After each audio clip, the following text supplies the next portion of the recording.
Hi, it's me again with Corel Tips and Tricks. A little fun video, just playing around, making a prism type figure. Pretty easy. Polygon tool, 6-sided.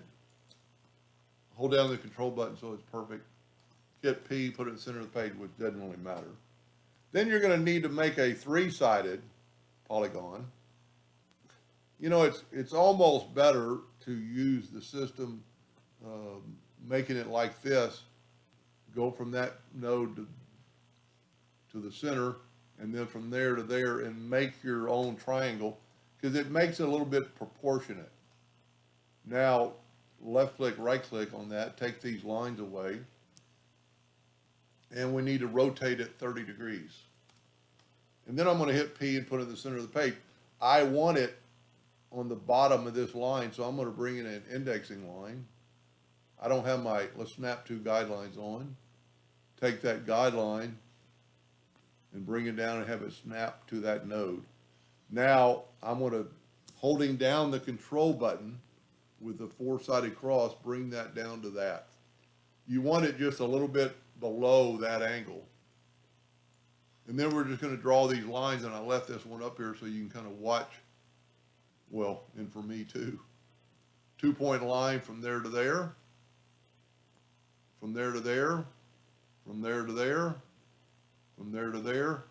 Probably the key to this is to think about, you have to make an object. We can go all the way across this one and then straight down to that one.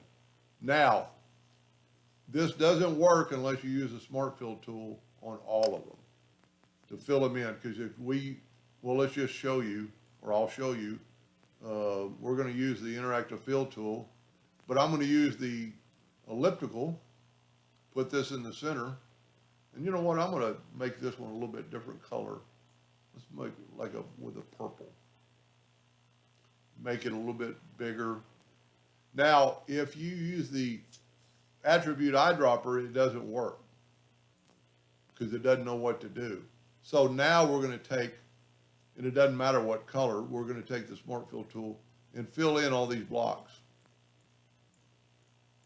Then we can use the attribute eyedropper, take a sample there, and look at that.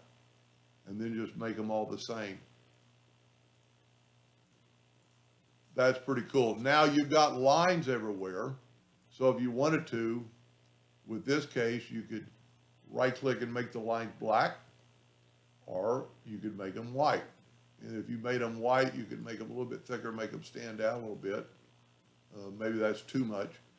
And you could actually, I've done a video where you could actually fuzz those lines a little bit and make them fuzzy.